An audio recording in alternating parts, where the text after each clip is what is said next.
En este video quiero mencionarles los pros y contras de este Smart TV 4K Hisense A6H, o conocido en este caso como A6HV, por el hecho de tener VIDAA como sistema operativo. En este caso se trata del tamaño de 50 pulgadas, el cual es un modelo del 2022. El primer pro o aspecto positivo de este televisor es que en este tamaño tiene panel VA, con una relación de contraste decente, tiene poca intensidad del efecto clouding y también muestra pocos sangrados de luz, con lo cual es una buena opción de bajo presupuesto para, por ejemplo, ver películas de terror en una habitación con poco o nada de iluminación.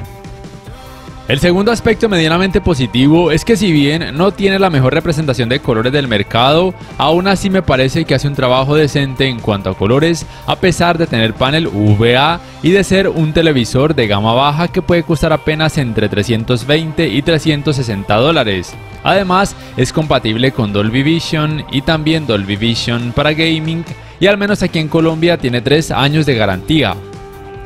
El tercer punto medianamente positivo es que en el apartado gaming soporta tecnología de frecuencia de actualización variable, aunque solamente se trate de un estándar básico, es decir que no es ni G-Sync ni tampoco FreeSync. Y si bien soporta Dolby Vision para gaming, el problema es que al activarlo se ralentiza mucho la imagen y se observa mucho efecto ghosting. Pero al jugar con la tecnología HDR10, la experiencia de alto rango dinámico sigue siendo muy buena, además de que tiene buenos tiempos de input lag, o que son relativamente bajos de acuerdo a la práctica, y posee además un tiempo de respuesta relativamente bajo.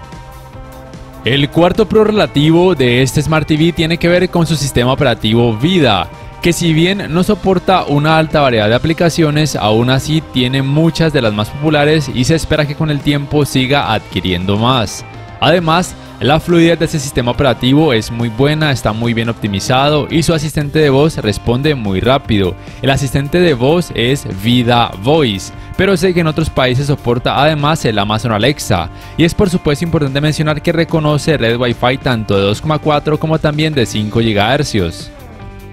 El quinto aspecto positivo de este Hisense A6H es que en cuanto a las entradas es muy completo, teniendo en cuenta que se trata de un televisor de gama baja. Tiene 3 puertos HDMI 2.0 con soporte para canal de retorno de audio, 2 puertos USB 2.0, un puerto para el cable digital óptico, un puerto para el cable LAN para internet, un puerto para el cable de la antena de aire, también tiene entradas compuestas y también posee un puerto de 3,5 mm para auriculares.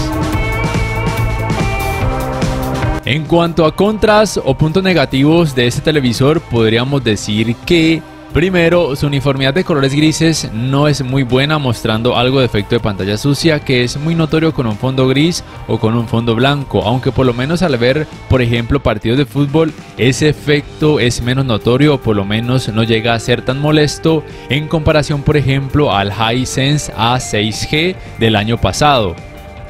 Segundo, sus ángulos de visión no son buenos, por ende los colores pierden volumen cuando su pantalla se observa desde un ángulo muy amplio, mostrando colores blanquecinos, aunque es algo normal en televisores que tienen panel VA. Tercero, no tiene una alta cantidad de brillo, por lo cual no tiene un buen manejo de los reflejos y por ende no es la mejor opción para ser utilizado en una habitación muy iluminada, por lo cual es un televisor más recomendado para habitaciones oscuras o con poca iluminación. Además, tengan presente que en la gama baja nunca van a encontrar televisores con altas cantidades de brillo, sea cual sea la marca. Cuarto, su manejo del movimiento hasta ahora no es muy bueno al ver contenido a través de aplicaciones de streaming o a través de un decodificador de TV cable. Por ende, no sería la mejor opción, por ejemplo, para disfrutar del Mundial de Fútbol, aunque tampoco me parece que haga un trabajo terrible teniendo en cuenta su bajo precio. Quinto, el sistema operativo VIDAA, al igual que por ejemplo Google TV, por lo menos hasta ahora no permite que el control remoto del televisor sea sincronizado con decodificadores de TV cable. Y como puntos neutros, primero podríamos decir que su trabajo de escalado de imagen es promedio, aunque tampoco es que sea algo terrible. Recuerden que ningún televisor 4K actual va a mostrar resultados en 4K cuando la resolución del contenido sea demasiado baja, pero al menos al reproducir contenido de alta resolución hace un buen trabajo tanto en alto rango dinámico como en rango dinámico estándar.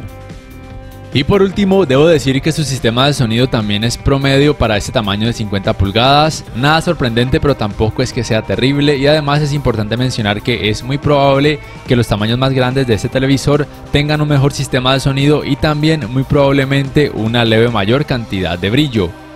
Y listo, si este video les ha gustado, les invito a que por favor le den clic al botón like, que además se suscriban a mi canal si aún no lo hacen, que si pueden adquieran una membresía del canal para que accedan a beneficios extra, además de esa forma me apoyarían, y que activen la campanita de notificaciones para que puedan saber al instante cada vez que subo un nuevo video. No siendo más, me despido, nos vemos en la próxima.